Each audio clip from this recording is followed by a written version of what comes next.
Muchas gracias a todas las personas que se están conectando con nosotros hoy para el día 2 del Tax Week.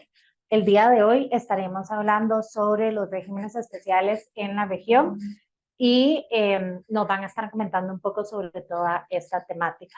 El Tax Week como tema general tiene las normativas internacionales que impactan a nuestra región. Entonces, todos estos conversatorios que están haciendo están enfocados en estos diferentes temas. Mañana todavía nos queda un conversatorio más.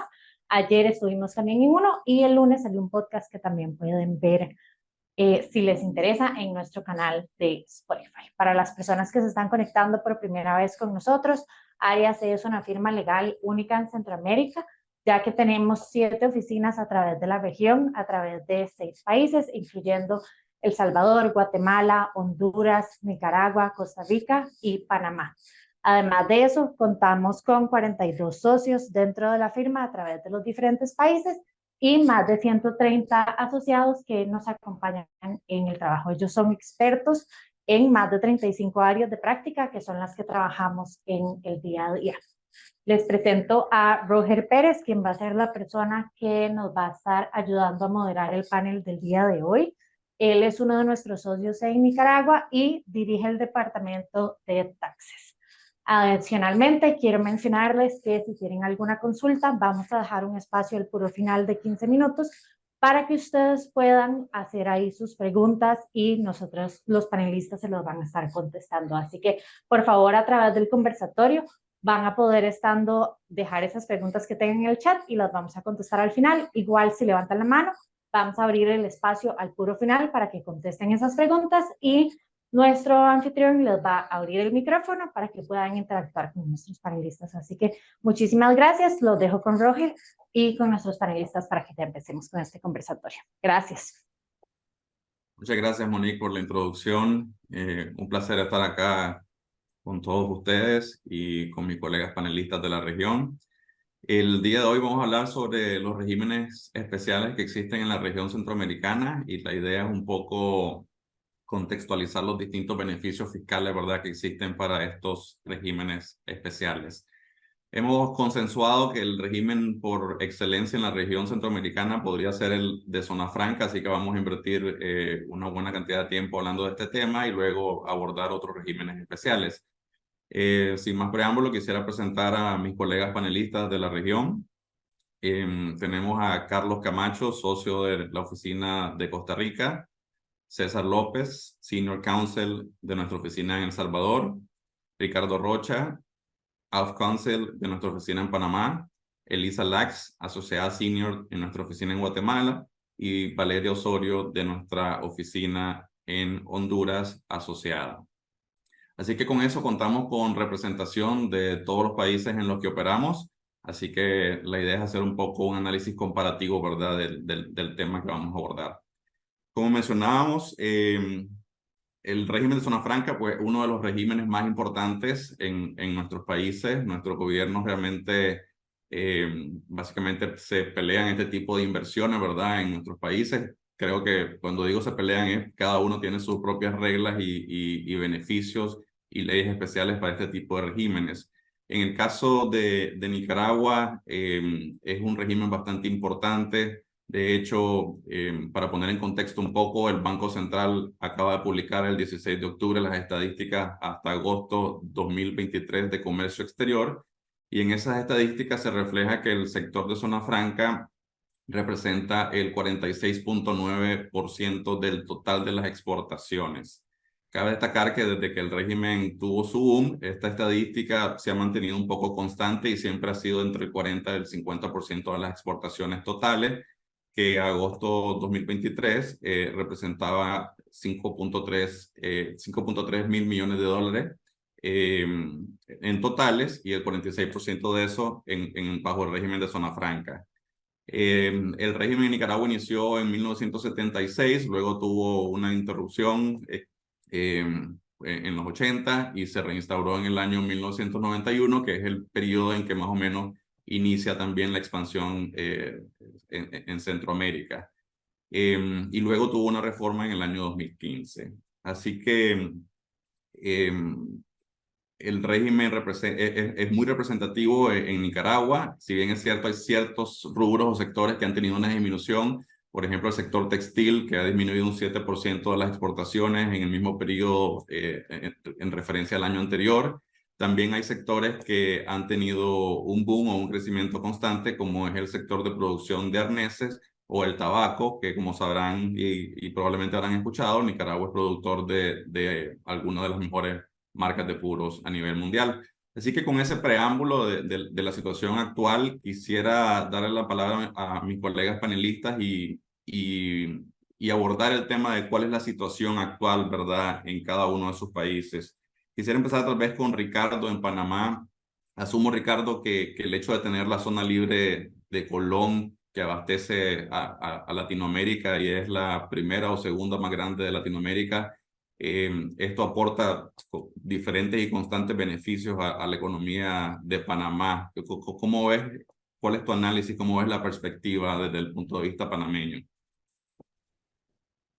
Buenos días a todos. En efecto, Roger, la zona libre de Colón tiene un papel muy importante en la economía panameña y es, en efecto, la zona franca más grande del continente.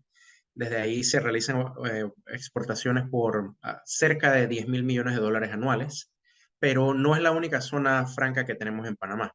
En los últimos años ha tomado relevancia el área de Panamá Pacífico, la cual se encuentra situada en la salida pacífica, valga la redundancia, del Canal de Panamá, así como la zona libre de Colón está en la salida del extremo Caribe. Además de estas dos, existen otros regímenes, conviene mencionar el de zonas francas propiamente, que a diferencia de los dos anteriores no está limitado a un área geográfica específica y previamente delimitada, sino que permite el establecimiento de zonas de libre comercio en cualquier punto del territorio panameño, siempre que se cumpla con los requisitos mínimos que exige la ley. Empezando con la extensión de superficie, que debe ser de un mínimo de 2 hectáreas. Cada uno de estos regímenes tiene, digamos, un mercado meta, ¿no? La zona libre de Colón está enfocada más que nada en importación y reexportación de bienes de distintos tipos, y ahí podemos ver desde electrodomésticos a relojería, a medicamentos, es muy variado. Panamá Pacífico, en cambio, a pesar que permite la importación y reexportación de productos, actualmente, en el pasado estuvo restringido por un tiempo, cuando se aprobó la ley que regula esta área, tiene un enfoque bastante más amplio y permite la realización de actividades que en Colón no se permiten en lo absoluto. Por ejemplo, el establecimiento de proyectos residenciales. El desarrollo del área de Panamá Pacífico abarca muchas otras cosas más allá del mero servicio de logística de importación y reexportación. También tenemos que en las zonas francas, por ejemplo, hay una restricción con respecto a este tipo de actividades de importación y reexportación, ya que no se permite estas actividades si los productos que se reimportan y reexportan no son sometidos a algún tipo de procesamiento que implique un valor agregado. Es decir, tiene que haber algún tipo de proceso al que se sometan los productos que ingresan a estas zonas para poder que sean reexportados, a diferencia de las otras dos que pueden simplemente entrar, almacenarse y ser reenviados a otras jurisdicciones o incluso importados al territorio panameño.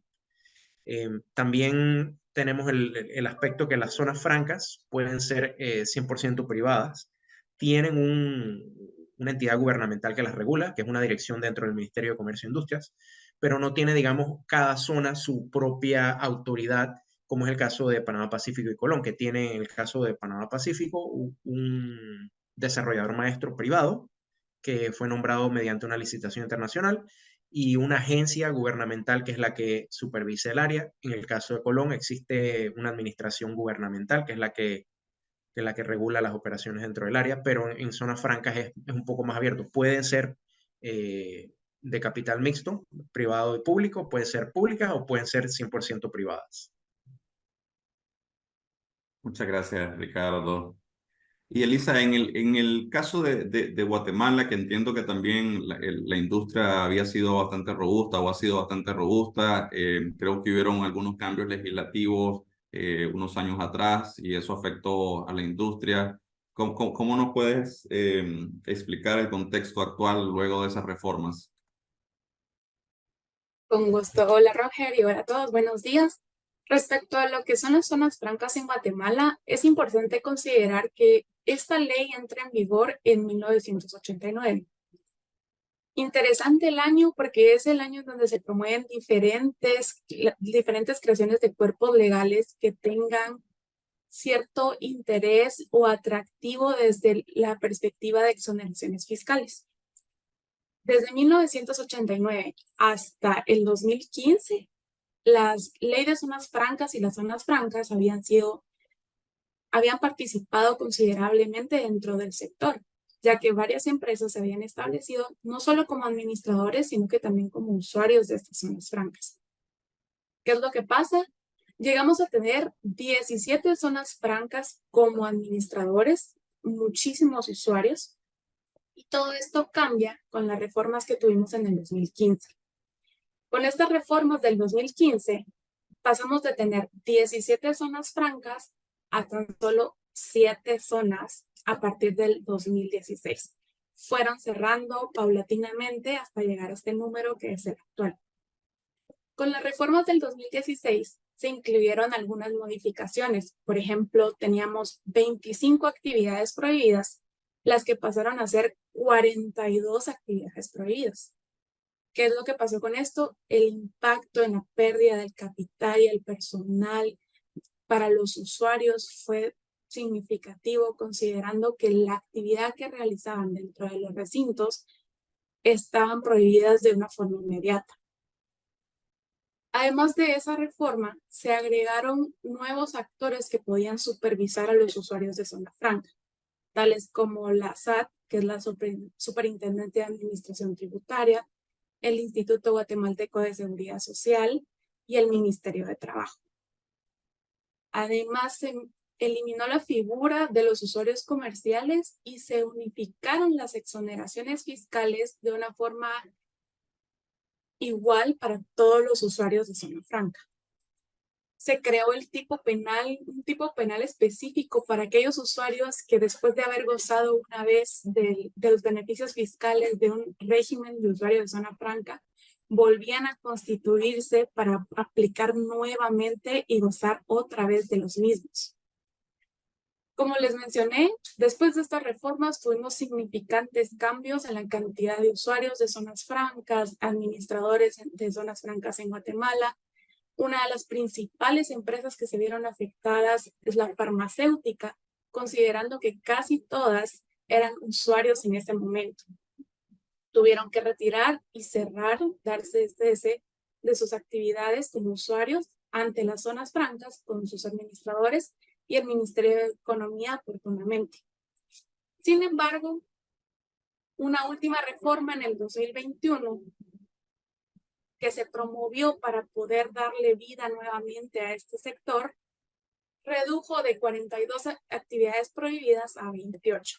Se espera que con esto se retome nuevamente el boom que tenían las zonas francas en Guatemala, pero nuestra opinión es que ha crecido muy lentamente, a diferencia como se vio a partir del 89. Puede ser porque ahora hay muchas más opciones fuera de una zona franca.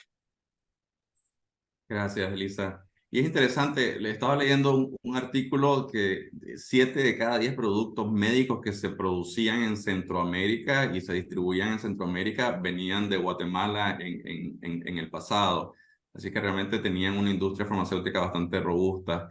Y Carlos, en el caso de Costa Rica, entiendo que de hecho han acogido parte de esta industria farmacéutica y que hoy en día es uno de los rubros en constante crecimiento en Costa Rica, al igual que los servicios especializados que bueno, tienen una importante diferencia, ¿verdad?, entre lo que es la maquila, sobre todo en cuanto al beneficio que puede aportar al país por la mano de obra calificada y los salarios que son mucho más competitivos que el salario de maquila. ¿Cómo es la situación desde el punto de vista costarricense? ¿Qué está pasando allá con el rubro de zonas francas?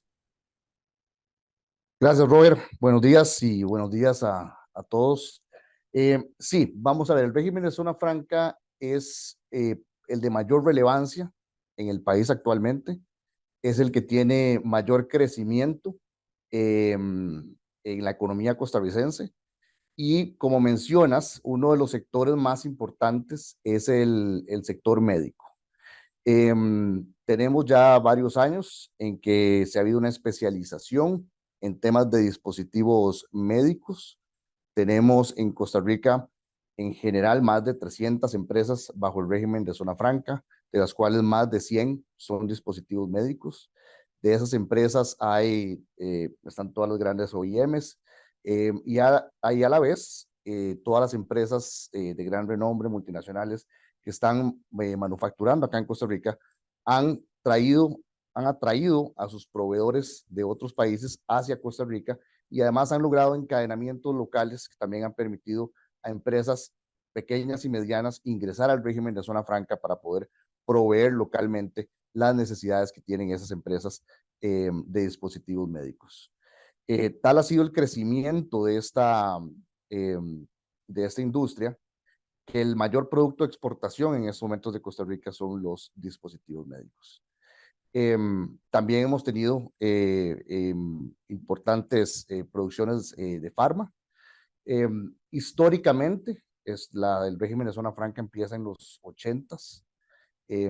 Ahí tenemos un boom en temas de manufactura liviana. Posteriormente, en los 90s, tenemos la llegada de Intel, que eso termina de fortalecer el régimen de zona franca y empiezan a venir empresas de mayor renombre para temas de manufactura más avanzada. Posteriormente, en el año 2000, empezamos a recibir empresas de servicios. Y es actualmente el sector de servicios también es de los más importantes en la economía costarricense. Y la exportación de servicios desde zona franca se ha convertido en un pilar importante de los ingresos.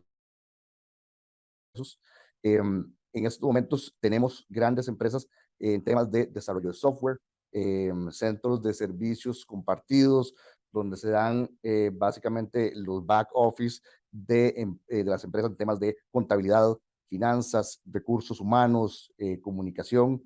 Y todo esto lo que ha logrado es que el régimen de zona franca se convierta no solo en el área de mayor crecimiento en Costa Rica, sino que también es el mayor empleador de personas en el país. Mucho, como lo mencionas, ha sido por los beneficios fiscales que ofrece el régimen de zona franca y también pues el talento que ha podido encontrar las empresas aquí en temas de ingeniería, manufactura avanzada, pisos operarios y el tema de desarrollo de software. Gracias, Carlos. Interesante realmente cómo Costa Rica ha aprovechado la oportunidad y probablemente ese cierre de puertas en Guatemala atrajo bastante de esa producción en el tema médico a Costa Rica.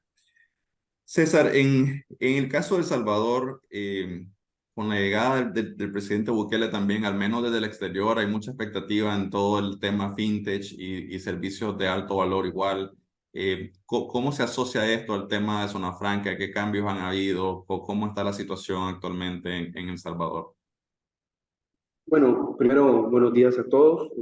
Como tú dices, Roger, es muy cierto lo que mencionas, ¿no? Para el caso de El Salvador, con la llegada del gobierno actual, se han sumado nuevas industrias a las que ya gozaban beneficios fiscales, como es el caso de las vinculadas con la innovación y la tecnología y la manufactura tecnológica, y también operaciones vinculadas con activos digitales, cuyos marcos normativos, como tú mencionas, ha sido promovido directamente como parte de la agenda de modernización digital del gobierno actual, ¿no? Parte del Ejecutivo. Y finalmente, pues estas fueron acompañadas también por la Asamblea Legislativa y se terminaron aprobando pues a principios de este año. Los cuerpos legales que comentamos y que abordan el tema tecnológico son la Ley de Fomento a la Innovación Tecnológica, la Ley de Activos Digitales. La primera ley tiene por objeto incentivar la realización de actividades de carácter tecnológico en el país, las cuales de manera manera pues muy breve y muy puntual se refieren a lo siguiente: la programación, gestión de sistemas informáticos y software, también el desarrollo y comercialización de servicios de computación en la nube, las tecnologías basadas en fabricación de piezas para equipos tecnológicos y también lo referente a la ingeniería y tecnología de sistemas. En cuanto a la otra ley que mencionaba, que ha sido parte de la agenda del gobierno, está la ley de emisión de activos digitales, ¿no? La cual tiene por objeto regular y normar todas las operaciones que tienen que ver con activos digitales y el establecimiento de beneficios que pueden tener y gozar los agentes económicos que operan bajo el amparo de dicha ley, como son los proveedores, los emisores, los certificadores y al final pues los usuarios que entran en todo este mundo de la transferencia de activos digitales. Entonces sí, como tú mencionabas, sí, esas dos normativas van en esa misma línea de efecto de ir modernizando un poco todo el esquema digital del Estado, ¿no? Y hablando un poco de las, y como complemento del anterior, hablando de las industrias tradicionales, al igual que el resto de los países de la región, la ley de las industrias de zonas francas y de servicios internacionales siempre tienen un papel muy importante en la economía del país y representan pues una inversión relevante en el mismo, ¿no? La ley de zona franca pues regula actividades como la maquila de bienes industriales, el cultivo, proceso y transformación de especies marítimas, de anfibios y de flora, la producción y transformación de alimentos y también de alimentos para el consumo animal. Y también la ley de servicios internacionales, pues como su nombre lo indica, se refiere básicamente a servicios, que incluye actividades como el call center, los procesos empresariales, que son los BPO, actividades como de logística, ¿no? A efectos de, por un lado, pues normal lo referente a las maquilas y por el otro, pues el tema de servicios, ¿no? Adicionalmente, en El Salvador tenemos otro segmento de industrias que se ven beneficiadas con diferencias y exenciones fiscales relacionadas con el tema de la energía renovable, ¿no? Esa, con gusto, pues también la podemos comentar más adelante si hay oportunidad, porque también establecen beneficios fiscales para todas las personas que practican y se desarrollan dentro de ese tipo de sector e industria. Gracias, César. Sí, yo creo que como escuchamos de todos los países que ya han tenido la oportunidad de referirse a sus sistemas, hay una tendencia en la región a los servicios especializados y a atraer ese tipo de inversión. Nos queda Honduras. A ver, Valeria, ¿qué nos puedes comentar sobre el tema desde la perspectiva hondureña? Muy buenos días a todos, muchas gracias, Roger. En Honduras, las zonas francas o zonas libres, como se conocen en Honduras, existen desde el año 1976 y desde entonces ha ido incrementando su crecimiento. Actualmente forman una parte muy importante de nuestra economía, ya que representan el 49.9% de las exportaciones totales del país. De igual forma, la generación de empleo de empleos directos es un total de aproximadamente 160,000 empleos directos y se estima que son otros 160,000 de manera indirecta. De igual forma, es importante mencionar que la mayor parte de la producción dentro de las zonas francas es dirigida a la manufactura textil, pero también existe la transformación de productos químicos y de partes eléctricas. Actualmente Honduras cuenta con alrededor de 39 zonas francas, dentro de las cuales operan 324 empresas. A pesar de que el número es bastante significativo, sí en el año 2022 se vio una reducción en la cantidad de empresas operando. Hubo un cierre de aproximadamente 11 empresas. De igual forma, es importante mencionar que la ley de zonas francas ha ido sufriendo diversas modificaciones, siendo la más importante la del año 2020, que es aquí donde se modifica el periodo de exoneración del impuesto sobre la renta. Más adelante les voy a estar explicando un poco más al respecto. De igual forma, es importante mencionar que dentro de las zonas francas se permite lo que es la exportación y la reexportación.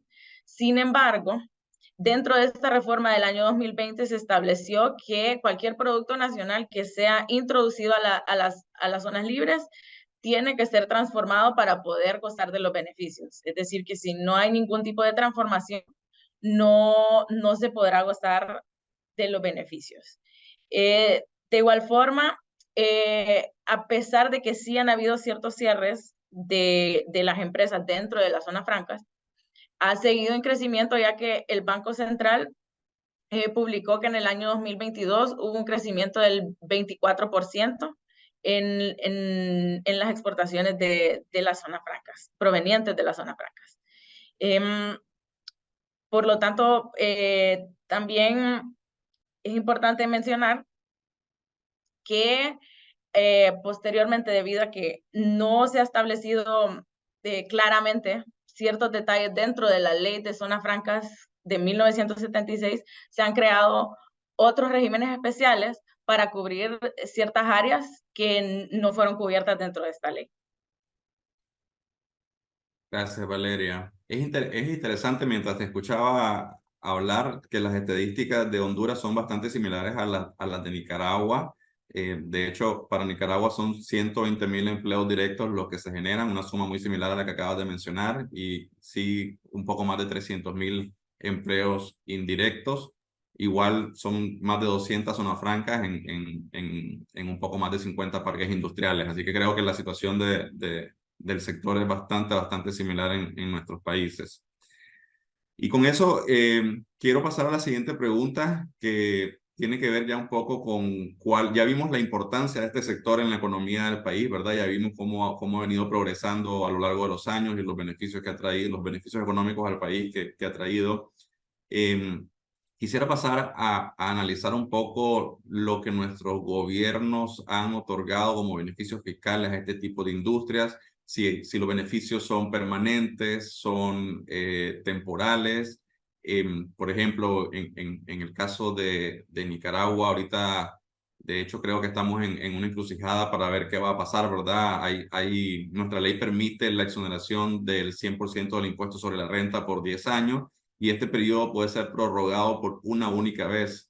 Hay empresas que van a cumplir ese periodo de prórroga en los próximos 2-3 años y hay un poco de incertidumbre sobre qué va a pasar, si va a haber un periodo adicional de renovación y para lo cual tendría que modificarse la ley, o si definitivamente van a pasar a tributar, ya que el beneficio luego del año 11 o 21, en dependencia de la extensión, el beneficio posterior a esos años es el 60% del IR, pagando un 40%. Entonces hay un poco de incertidumbre en cuanto al plazo. El resto de beneficios que se otorgan son permanentes, pero obviamente ese es el beneficio más considerable. Así que me quedo contigo, Valeria. ¿Cuál es la situación? ¿Qué beneficios están en la legislación hondureña al respecto?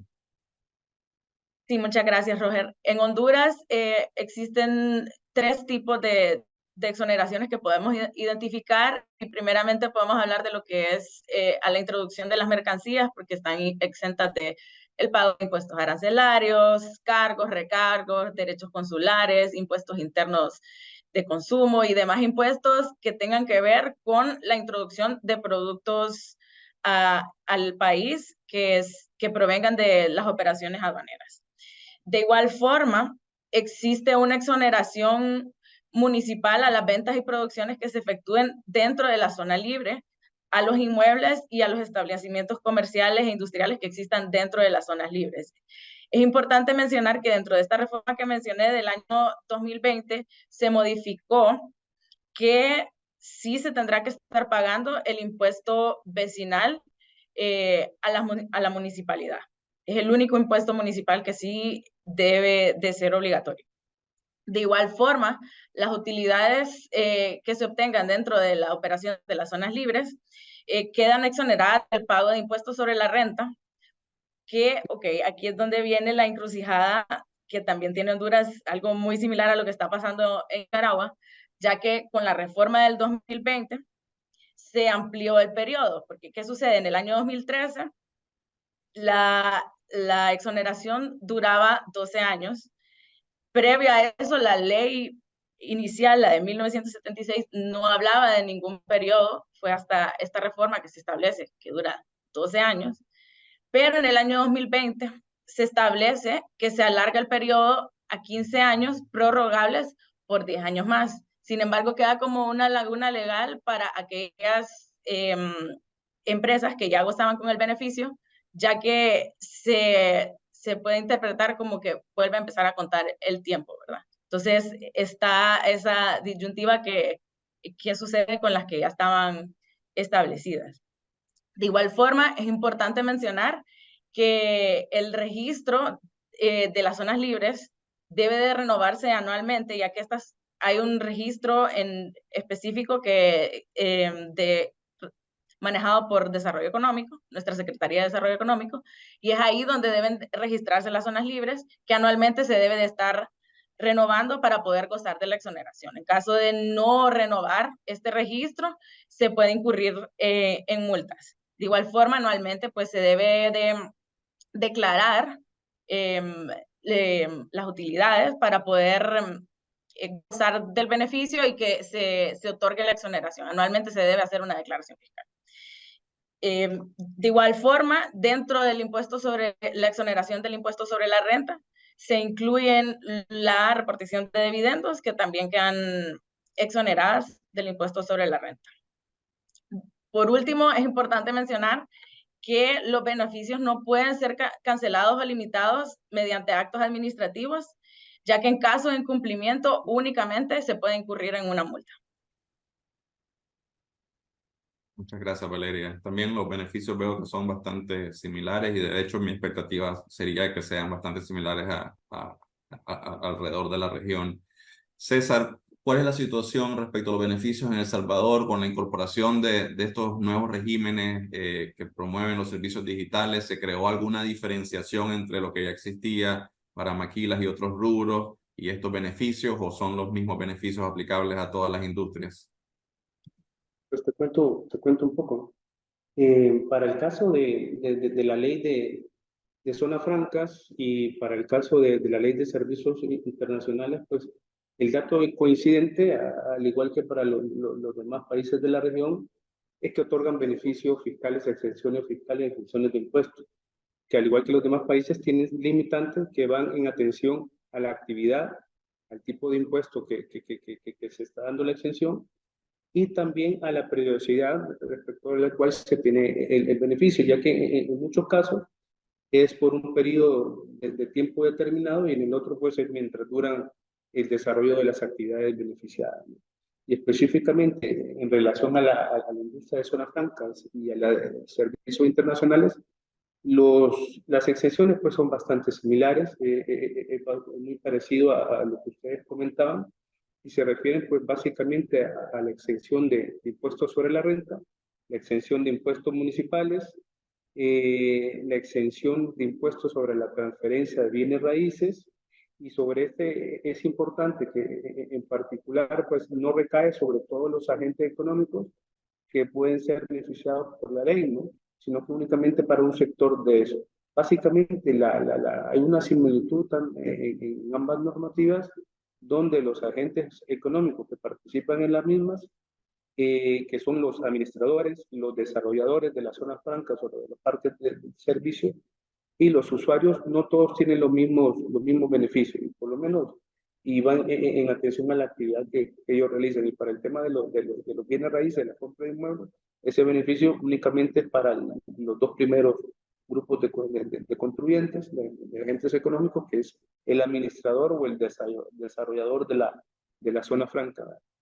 Un beneficio que sí es común en relación a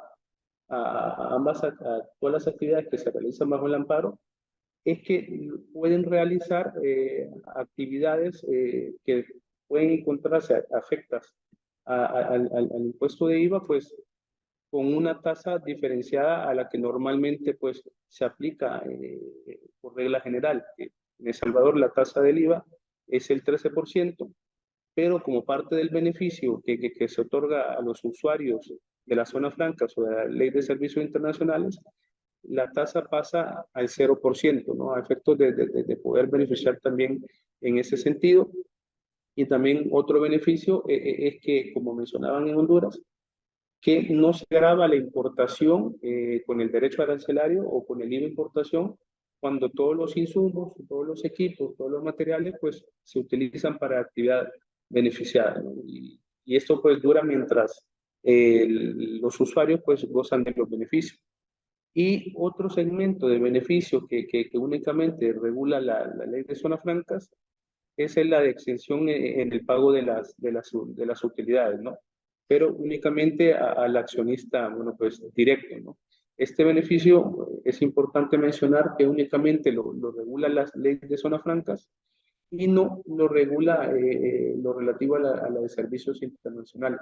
Y en cuanto a los otros regímenes que tú mencionabas y que comentamos, pues también hay una dispensa en el pago de impuestos que con gusto lo podemos comentar más adelante, y ahorita pues me refiero únicamente a las industrias tradicionales, pues en atención a lo que hemos venido comentando, que es el de las zonas francas y el de los servicios internacionales.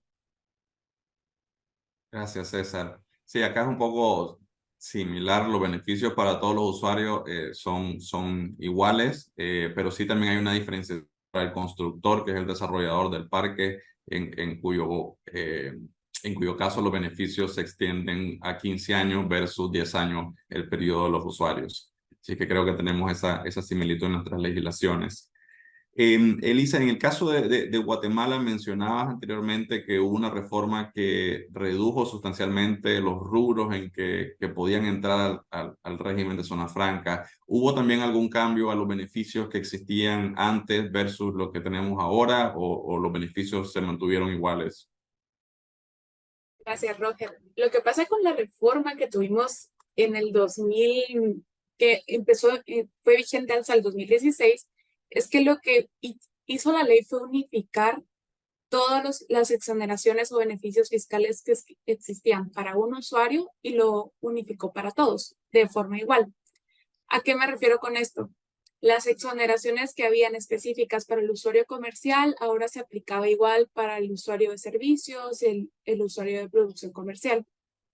Dentro de estas voy a mencionar que tenemos una exoneración de impuestos, derechos arancelarios y cualquier cargo a la importación de mercancías, de maquinaria, equipo, herramientas, materias primas, insumos, productos elaborados o semi-elaborados que sean utilizados específicamente para el usuario de zona franca, para la instalación dentro del recinto en el que va a operar. También tenemos una exoneración total del impuesto sobre la renta, pero a diferencia de otras jurisdicciones, como he podido identificar, no se aplica a la distribución de utilidades, sino que exclusivamente a todas las rentas y a las actividades que realiza dentro del recinto de la zona franca y que son sus actividades productoras.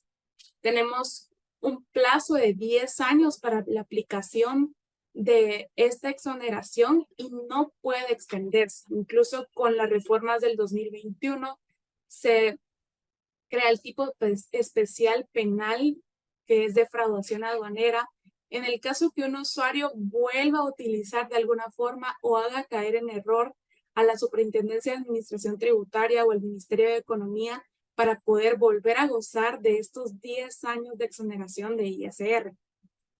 También podemos encontrar que cualquier transferencia de mercancías que se haga dentro de la zona franca entre los usuarios va a gozar de una completa exoneración del impuesto al valor agregado. Esto significa que los usuarios de zona franca pueden libremente negociar entre ellos y compartirse, venderse cualquier mercancía porque no van a pagar el impuesto al valor agregado. Además, tenemos que están exentos o tienen esta exoneración específica del impuesto del timbre fiscal que aplica para toda la compra, permuta o transferencia de los bienes inmuebles que ellos adquieran para ser usuarios de zona franca. Esto significa que si también van a ampliar su espacio o el espacio que tienen dentro del recinto y van adquiriendo más territorio, más espacio dentro del lugar, van a estar exentos del timbre fiscal. Por último, tenemos la adquisición de insumos de producción local. Esto significa que el usuario de zona franca puede comprar a personas fuera del recinto de la zona franca sin pagar el impuesto al valor agregado, siempre que lo que esté comprando vaya a incorporarse en el producto final que va a ofrecer o en el servicio que está produciendo. Para ello, extiende una constancia a los otros contribuyentes donde está indicando que por ser usuario de zona franca no debe soportar el impuesto y que se le va a vender quitándolo o reduciéndolo del precio ofertado al público en general. Así que no vemos nuevas exoneraciones o nuevos beneficios, simplemente las reformas han venido a matizar específicamente cómo se le va a explicar estas mismas exoneraciones a todos los usuarios y pues esperamos que pueda remontar otra vez y nuevamente en el sector específico aplicando este tipo de beneficios que he mencionado. Muchas gracias, Elisa. Sí, acá nosotros en Nicaragua tampoco tenemos una exención directa para el tema de los dividendos, pero sí la ley contempla que sí va a estar exenta de retenciones o de impuestos, lo que sea, lo que tenga que ver con el financiamiento, por ejemplo, honorarios pagados al exterior. Entonces, obviamente este tipo de servicios requieren de esos servicios de no residentes o financiamiento. Entonces, esa es una de las facilidades, ¿verdad? Para exportar el capital. Carlos, en el caso de Costa Rica, creo que a diferencia de lo que hemos escuchado un poco, ustedes sí tienen una diferenciación de los beneficios, entiendo, por rubros, por zonas geográficas. ¿Nos puedes comentar un poco la situación en Costa Rica? Claro, Roger. Sí, en efecto, los beneficios son similares a los que hemos discutido para la región, pero sí existe una diferenciación en temas geográficos y en temas de actividades. Como mencioné anteriormente, hay sectores, diferentes sectores que están acogidos dentro del régimen de zona franca. Cada sector, por ejemplo, los más grandes, en este caso, manufactura dentro del GAM tiene una reducción de la tasa del impuesto sobre la renta al 6%, a diferencia de aproximadamente 30%, que es lo que pagarían las empresas normalmente que están fuera del régimen de zona franca. Y eso es por un periodo de 1 a 8 años. Si la actividad de manufactura está fuera del gran área metropolitana, esa exención es total, es un 0% del impuesto sobre la renta por un plazo de 12 años. En el caso de servicios, es todavía más beneficioso. En el caso de actividades que se presten dentro del gran área metropolitana, la exención es de un 0% por un periodo de 8 años. Y el periodo de fuera del GAM es de, perdón, ya me equivoqué, es de 12, el de manufacturas solamente fuera del GAM es de 6. Entonces, si hay una diferenciación, como podemos ver, se le da un poco más de valor al tema de los servicios porque tiene la mejor tasa de renta.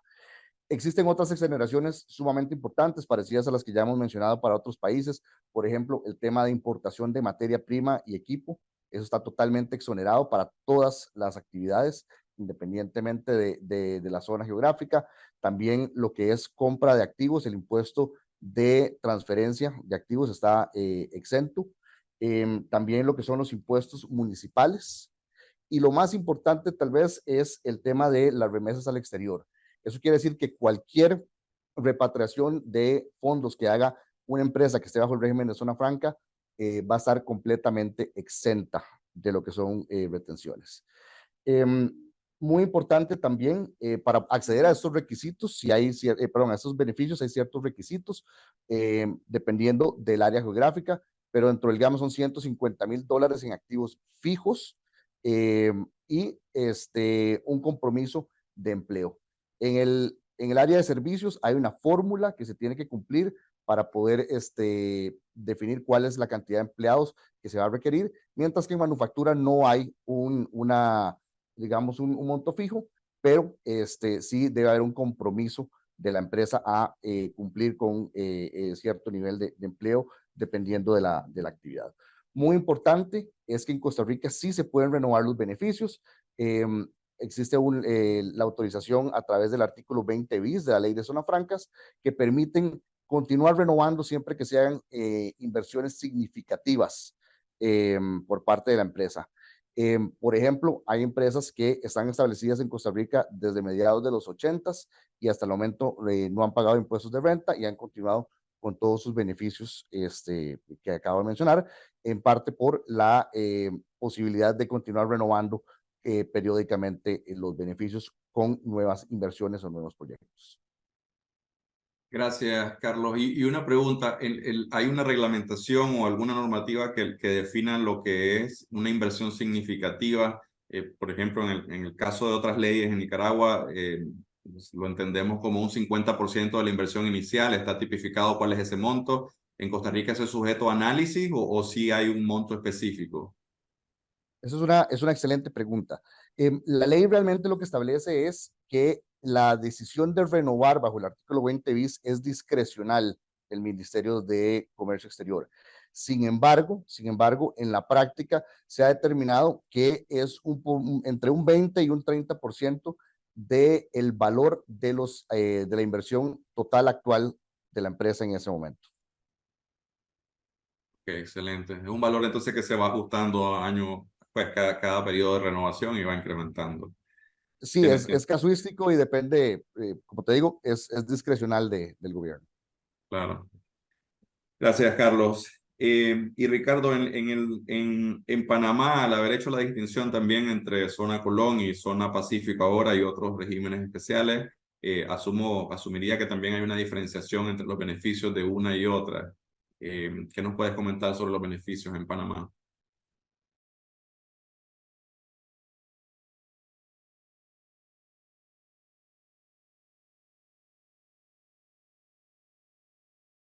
Me parece que hemos perdido la comunicación con Ricardo.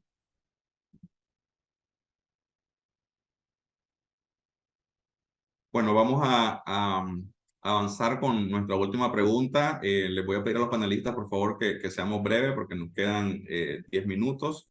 Y nuestra última pregunta tiene que ver con la existencia de otros regímenes especiales en la región.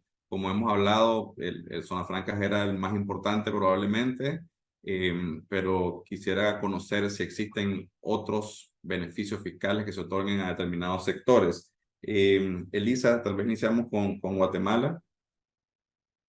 Con gusto, Roger. Bueno, como les he mencionado, realmente en las zonas francas pierden su boom en Guatemala, así que los otros regímenes especiales tienen que salir a relucir. ¿Qué es lo que podemos encontrar dentro de estos? Tenemos una ley de maquilas, que es una ley que promueve la actividad de exportación. Esto se limita también específicamente para las actividades de call center y también tenemos para los textiles. Así que las exoneraciones fiscales son muy similares a las que mencioné respecto a las de zona franca, los usuarios de zona franca. Sin embargo, dentro de los beneficios podría mencionar que una maquila puede establecerse en cualquier lugar de la República. No está sujeta a un administrador de zona franca, no está sujeta a un recinto específico, sino que simplemente tiene que llenar ciertos requisitos frente al Ministerio de Economía, presentar su expediente, esperar la autorización y puede empezar a funcionar dentro de los servicios que acabo de mencionar. Solamente para recalcar, estos siempre son de centros de contacto y con sus variaciones, siempre que estén dentro de ese margen, y el sector textil. Después podemos encontrar los CEDEPS, que son zonas extraduanales. Esto sí es lo más parecido a una zona franca. Son recintos específicos donde le aplican exoneraciones. Dentro de las diferencias puedo mencionarles que en la exoneración del impuesto sobre la renta, este sí le es aplicable a la distribución de utilidades para los accionistas de los usuarios que están establecidos en estos espacios extraaduanales. Y también podemos encontrar que no tiene limitación respecto a las actividades que se pueden realizar. Nuestra cercanía a México, Estados Unidos y en la región ha hecho de estos CEDEPs, que son dependencias de SOLIC, el cual es un espacio específico en nuestro puerto de Izabal, que tiene salida al Atlántico, ha hecho que Guatemala vuelva a traer inversión extranjera para que pueda invertir directamente acá.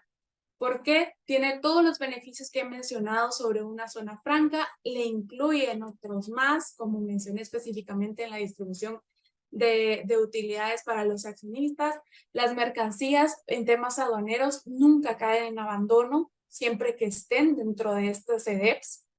Tienen unas exenciones de IVA a hechos y actos que regularmente estarían grabados siempre que se realicen dentro del recinto específico. Así que hemos visto a partir de la publicación del reglamento de SOLIC cómo otra vez estos parques industriales, estas zonas específicas han florecido nuevamente para atraer a Guatemala diferentes sectores comerciales que están interesados en invertir nuevamente. Gracias, Elisa. Carlos, en el caso de Costa Rica, ¿qué otros sectores? A mí me ha llamado la atención que hay rubros que pueden entrar dentro de zona franca, que creo que en otros países no se podría. Me parece que hablando de turismo, de energía, ¿cómo está la situación? ¿Qué otros sectores pueden beneficiarse de incentivos fiscales? Sí, gracias, Roger. En efecto, el régimen de zona franca en Costa Rica es bastante amplio. Hoy hemos cubierto los temas más, digamos, de mayor relevancia para la economía, que son manufactura y servicios, pero el régimen de zona franca acoge otros temas como, por ejemplo, las comercializadoras que pueden establecerse en zona franca, realizar ciertas actividades con la única restricción que no pueden vender al mercado local, pero pueden hacer servicios de empaquetar, etiquetar y distribuir al resto de la región o el resto del mundo. También tenemos, por otro lado, servicios logísticos. En temas turísticos, recientemente se agregó un nuevo sector estratégico, que es el tema de servicios médicos y clínicos en zonas fuera del GAM, zonas costeras, donde lo que se pretende es crear zonas de turismo médico. Existen también otros temas como la industria automotriz, en fin, dentro del régimen de zona franca caben otras actividades que ya son las que determina el gobierno, que son estratégicas para el crecimiento de la economía costarricense. También importante decir que en Costa Rica existen otros beneficios fuera del régimen de zona franca. Por ejemplo, también está el tema de perfeccionamiento activo, está también el tema del regímenes temporales de importación, y también existen beneficios fiscales para las empresas, para las pymes, y todo esto pues tratando de buscar el mayor crecimiento de las empresas mediante la reducción de la carga impositiva. Gracias, Carlos. Tenemos de regreso a Ricardo, así que Ricardo, te cedo la palabra para abordar tanto la pregunta 2 como la pregunta 3 de forma consolidada. Solo te pido ser un poco breve porque estamos un poco contratiempo. Gracias, Roger. Y disculpen, hubo un problemita con la conexión justo en el momento que iba a hablar. Bueno, con respecto a la extensión en el tiempo de los beneficios, debo aclarar que en Panamá no existen restricciones, más allá de que un registro en una determinada zona o bajo un régimen específico puede ser revocado si la empresa incumple las obligaciones que le establece la ley específica de ese régimen, pero no están limitados en el tiempo, así que no hay ese tipo de issues de qué va a pasar después del año tal cuando expiren los beneficios, ¿no? Cada régimen tiene su ley específica y sus beneficios específicos son bastante parecidos, pero tienen sus particularidades. En términos generales, el impuesto sobre la renta se encuentra exento en muchas actividades. En algunos casos, como el de Panamá Pacífico, tenemos que la exención de impuestos sobre la renta aplica solo para algunas actividades específicas que la ley lista, más no para otras. No es una exención completamente abierta, y se establecen requisitos específicos para algunas de esas actividades. Tenemos otros impuestos como el impuesto de inmueble, que están exentos para cualquier actividad en esa área, pero en el caso de zonas francas, la ley expresamente dice que estará grabado. Otros como el impuesto de aviso de operación también aplican en el caso de zonas francas, pero están exentos en algunos de los otros regímenes. Y bueno, las operaciones interiores, entiéndase como tales, las que realizan las empresas en estos regímenes especiales con compradores, con receptores de servicios dentro del territorio fiscal panameño, en términos generales no están sujetas a las exenciones, sino que están grabadas con el impuesto sobre la renta. Y el impuesto de dividendos, salvo algunos casos, está grabado, pero a una tarifa reducida del 5% versus la del 10% que normalmente aplicaría bajo el régimen ordinario. Con respecto a la tercera pregunta de otros regímenes que podríamos mencionar, el primero que creo conveniente abordar es el de sedes de empresas multinacionales, conocido normalmente como SEM, que no es un régimen de zona propiamente, sino un régimen que puede aplicar a empresas multinacionales que establezcan una filial en Panamá, en términos generales, para la prestación de servicios de back office a sus empresas relacionadas, ya sea dentro del territorio panameño, dentro de la región o en cualquier parte del mundo. Tiene sus restricciones, entiéndase que solo pueden prestar servicios a empresas relacionadas, no que pueden prestarlos al público en general.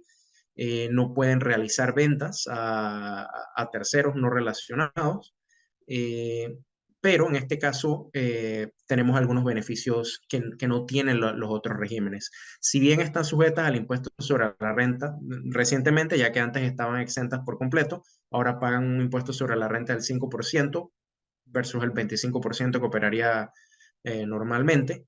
Están exentas también del impuesto de dividendo, cosa que no sucede en los otros regímenes especiales.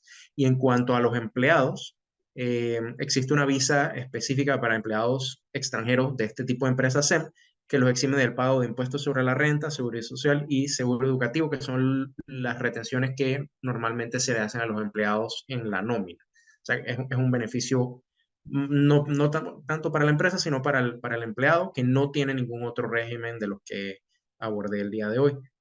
Y bueno, también conviene mencionar que existe un régimen especial de incentivos al turismo que otorga algunos beneficios, estos sí limitados entre 5 y 15 años, dependiendo del impuesto del que se trate. Y también dependiendo del área donde esté la empresa que aplica estos beneficios, ya sea dentro de la ciudad de Panamá o fuera de ella. Muchas gracias, Ricardo. César, no sé si nos quieres comentar algo en el tema de El Salvador. Anteriormente mencionaste que sí podrían, que sí existen otros regímenes que podrían otorgar otros beneficios. No sé si nos quieres comentar brevemente al respecto. Claro que sí, Robert, muchas gracias.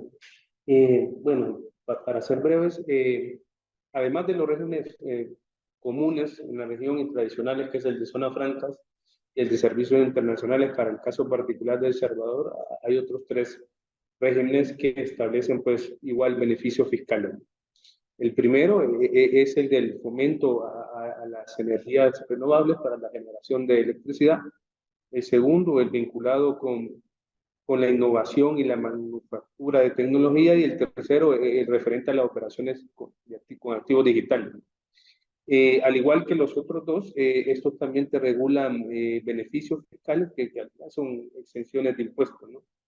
Con la diferencia que entre estos tres regímenes, el de activos digitales es el que tiene pues un abanico más amplio de exenciones y durante los agentes económicos beneficiados por la ley realizan operaciones.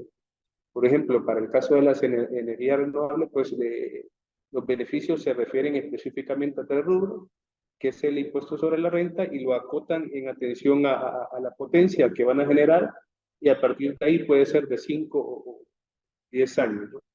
Ya de ahí, si hay una exención por la importación de equipo en cuanto al derecho arancelario a la importación, que tiene que ver con la actividad de la generación de energía. Y también hay otro beneficio que puede estar vinculado con las ganancias que se pueden tener por la venta de reducciones de certificados de emisiones. Esto en relación con el protocolo de Kioto, ¿no? Para efectos de minimizar las emisiones pues, que afectan el medio ambiente, ¿no? La segunda ley, que es el de la fomento a la innovación y manufactura tecnológica, establece también exenciones de impuestos, las acota de manera general para un periodo de 15 años.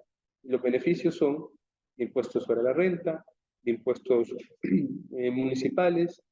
Otra vez vemos el tema del derecho arancelario a la importación y el IVA de importación, cuando son bienes que se incorporan a la actividad a realizar, y se incorpora también una exención, o mejor dicho, es una exclusión para la aplicación de renta, ¿no? Esto es en atención a que pues, no tiene sentido de que el sujeto beneficiado se haga una retención de rentas y al final están beneficiados. Y el último régimen, que es el que les comentaba que era el más amplio, es el de las operaciones con activos digitales. Aquí no hay un periodo de tiempo, esto es libre. Mientras realicen pues actividades vinculadas con activos digitales, va a ser el beneficio, y los beneficios también son más amplios, porque aplica para todo tipo de impuestos. Ahí metemos IVA, renta, todo tipo de impuestos, incluso contribuciones especiales, tasas municipales.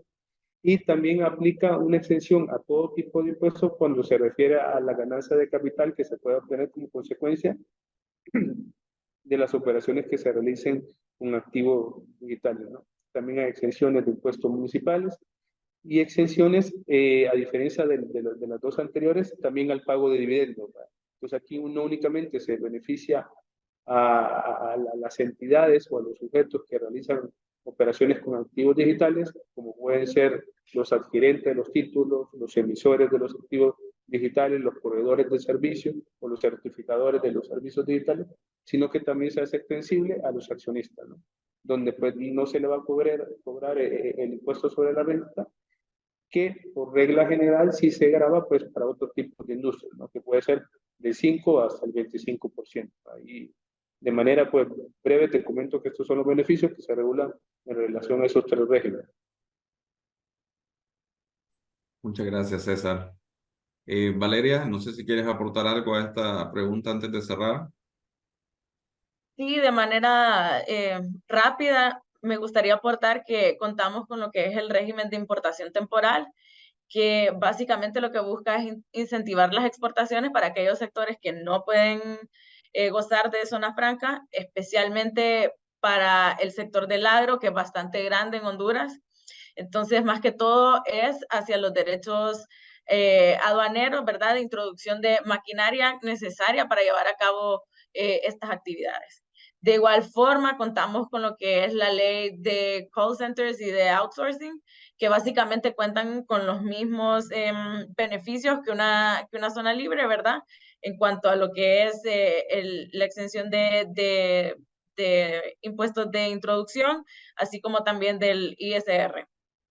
De igual forma, existe una ley para específicamente las micro, pequeñas y medianas empresas, donde quizá lo más relevante es la exención del impuesto sobre la renta durante un periodo de 5 años.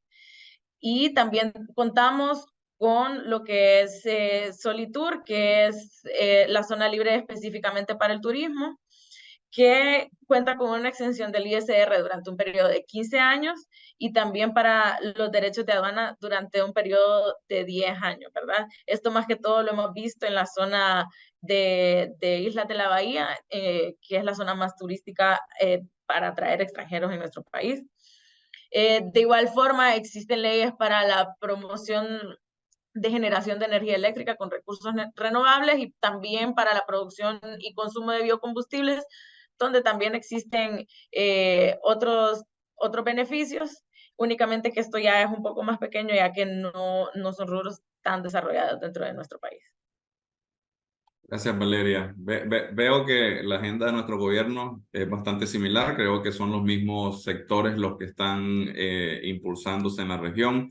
En el caso de Nicaragua igual, hay beneficios fiscales para el sector energético, el sector turismo, construcción de hospitales. Creo que el sector energético ha estado bastante activo en los últimos 10, 15 años, al igual que el turismo, y los beneficios, al igual que el resto de países, pues son exenciones del impuesto sobre la renta, DAI, y el impuesto al valor agregado en importaciones referentes a la ejecución del proyecto. En algunos casos, exoneración del impuesto de bienes inmuebles. Así que creo que estamos un poco en sintonía, ¿verdad?, a través de la región. Con eso, no me queda más que agradecerles a todas las personas que nos acompañaron y por supuesto a mis colegas panelistas. Dejamos abierto un espacio de preguntas y respuestas y posteriormente en la siguiente filmina estarán también los correos electrónicos de los participantes, así que igual cualquier pregunta que tengan posteriormente, quedamos a sus órdenes para responderla. Así que con eso queda el micrófono abierto para cualquier pregunta.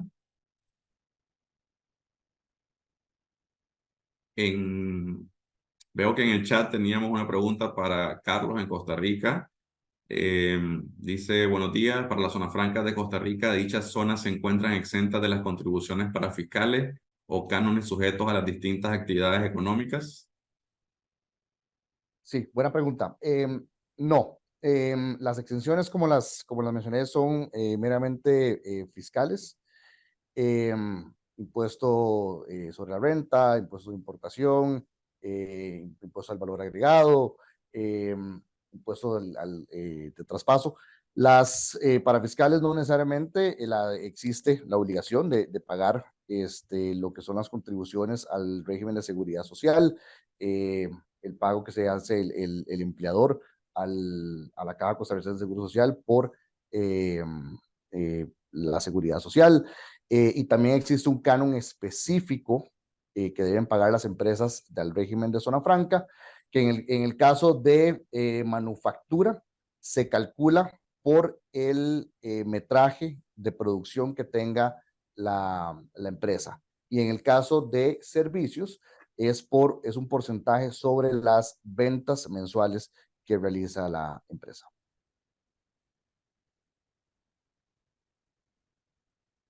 Muchas gracias, Carlos.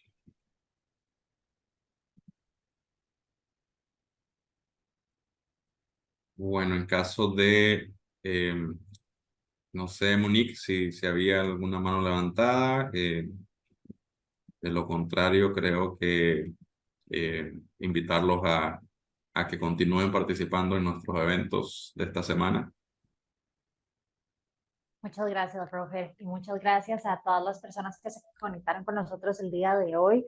Realmente ha sido un espacio donde pudimos aprender muchísimo de nuestros panelistas y como está diciendo Roger, los invitamos también mañana a participar en el panel, a donde se van a hablar los principales problemas que hay en temas aduaneros a través de la región. Además de eso, como mencionamos anteriormente, también tenemos el podcast que salió el lunes y lo pueden encontrar en nuestro Spotify sobre los temas de OFIE. Así que los invitamos a que nos acompañen el día de mañana y también a que si tienen cualquier consulta adicional puedan contactar a cualquiera de nuestros panelistas. Muchísimas gracias.